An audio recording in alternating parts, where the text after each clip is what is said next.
I think chapter 1 and 2 we can do as 2 episodes, and then the 4 we can do on their own. And if we there's a section called advanced tactics, which would be nice to go through just like briefly, but at the same time, to be honest, if you're not if you're not really if you're just getting started to all of this, and you're just getting into building all of these new habits and stuff, then that's not a it's not a good section for you. It's better to just go through these.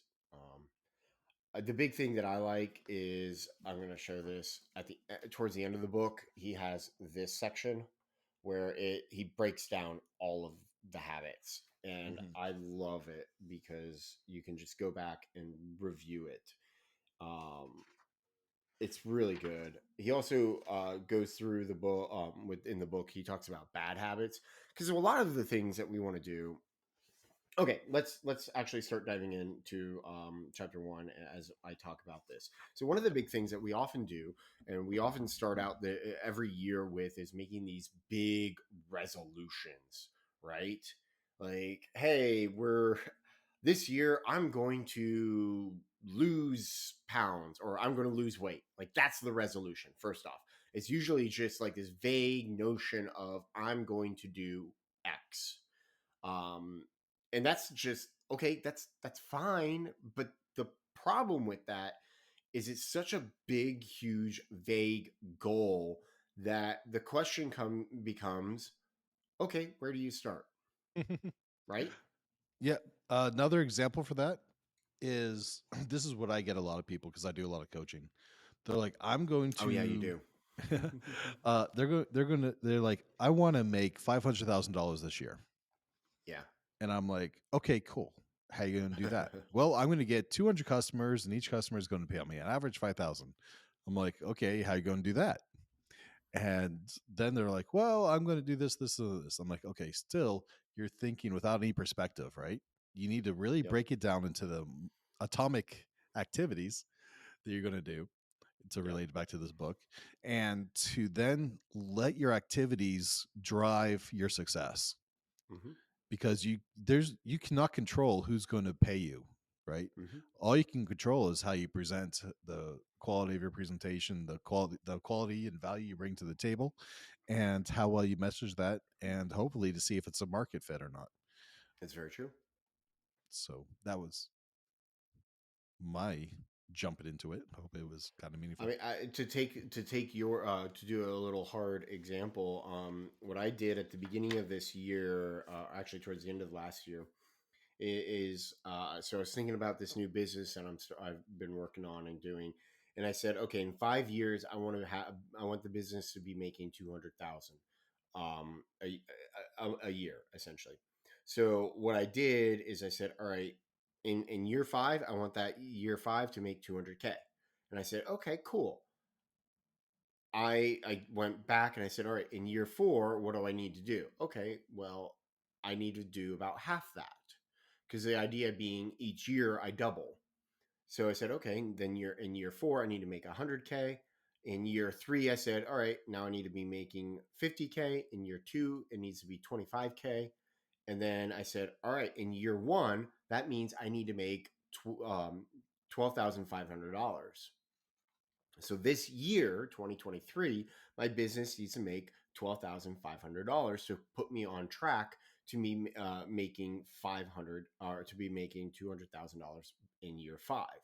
Now, here's the thing, and this is kind of going off of what Phil was talking about with his coaching, with people being like, this year I'm going to make $500,000. Like, well, have you ever had any customers before?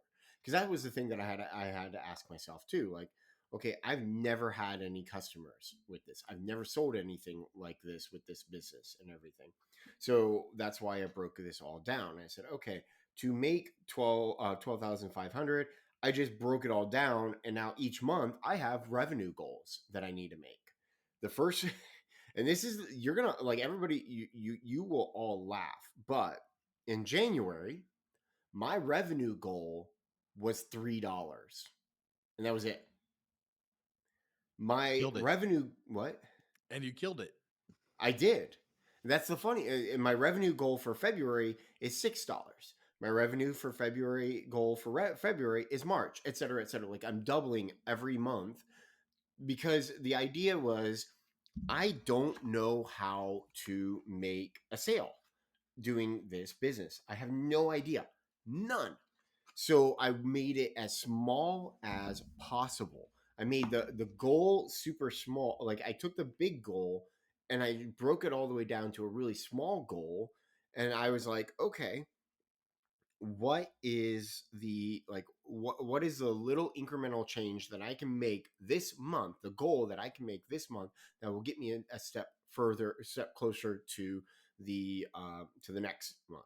Now the funny part is the way I did all the pricing structure and such with my new business and everything. All I really needed to do was make one sale, and all I really needed to do this month is make one sale.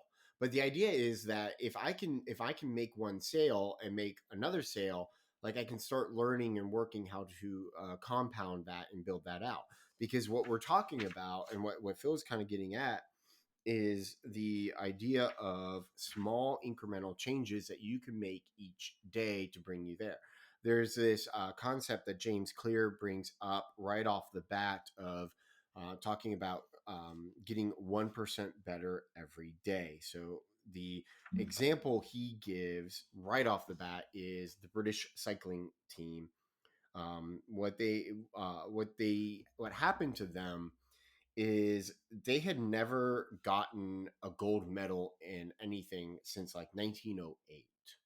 Actually, they Um, were so bad, Go the for it. local bike specialty shop wouldn't sell to them. Hmm. It's Can you imagine just being that bad? Like, I'm sorry, yeah, I know you're British, you're beautiful people. I will not sell to you because I will not be able to sell anything ever again.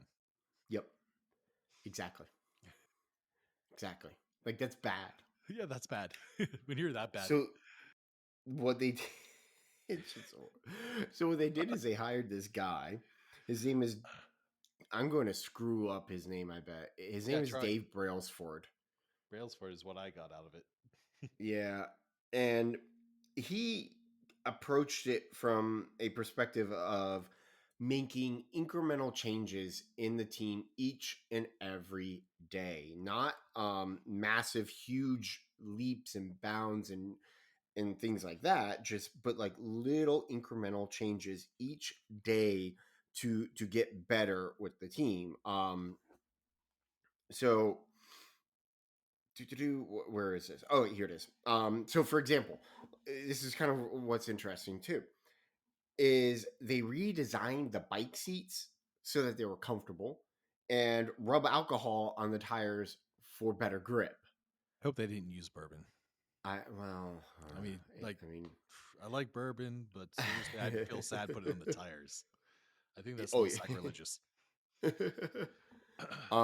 They did Vodka. stuff to like maintain the ideal muscle temperature. They had different fabrics that they tried for indoor and outdoor stuff. They like it was all these little changes, everything that Right each down day. to their sleeping patterns, what pillows they Yeah, use, the mattresses, painting the inside of the transportation trucks white so they could see dust. isn't that smart? That's insane. Yeah, that's obsessive, Right? Right? So I love it. and 'Cause I am a big that's fan of compulsive disorders. because you have one. Because I am one. Uh, You are one. I am a compulsive disorder, and whoever really truly understands me has become one themselves. Um, Oh dear God, what does that say about me? I think it's obvious. Um, which podcast is this, by the way? I'm an enabler. That's what it Congratulations. said. You're an enabler. You're I almost like a enable. trafficker. Um, Yeah. you're an enabler when you keep it in the house. When you force it to the world, you become a trafficker, a dealer. Um, I almost saw coffee come out of your nose. I'm glad I didn't take a drink when I did. Yeah, I was close. I could see it coming. It was close. Um, That's all very true. Okay, so what did but this to do? the Olympics. What did this do for We're going to the them? Olympics. It says right here, just 5 years after he took over, the British cycling team dominated the road and track cycling events in the 2008 Olympics, where they won an astounding 60% of the gold medals available for them. So in just like 4 years, he turned around the a team that had been losing for over 100 years and made it like that much better. So that right there is just the power and the idea of these compound these small incremental changes that lead to compounding. The way he likes to talk about it is essentially like compound interest. Excuse me. Um, I don't know if anybody is into banking or finance or anything like that. You kind of know what compound interest is, but the idea is, I don't fully understand it to be able to explain it. All I really know is that the formula is essentially if you put money into an account that gains compound interest, about every 7 years, that account, the amount in that account doubles. So if you put in if you put into $100 into an account like that, and you don't add Rule of anything, 72. what? You're talking about the rule of 72. Yeah, yep. You put $100 into an account, and then 7 years later, and you don't continue to add anything in. Basically, it means that 7 years after you depositing that $100 is 200, and then 7 years after that it's 400, and then 7 years after that it's 800, et cetera, et cetera, et cetera.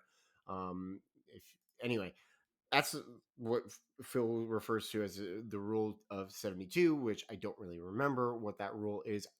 Like I said, I just remember that every 7 years it doubles part. So what he's talking about here is it's just like these tiny little changes that you just invest in every single day are going to lead to this big, massive change later on in your life. And there's a really good chart here.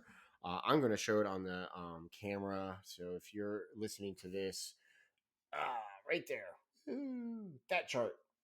So what I like about that chart is if I get worse, I'm likely never to get very bad.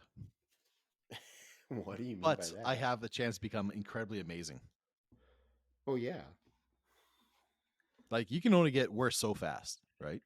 But you can get amazing really quickly. That's what I got from that chart.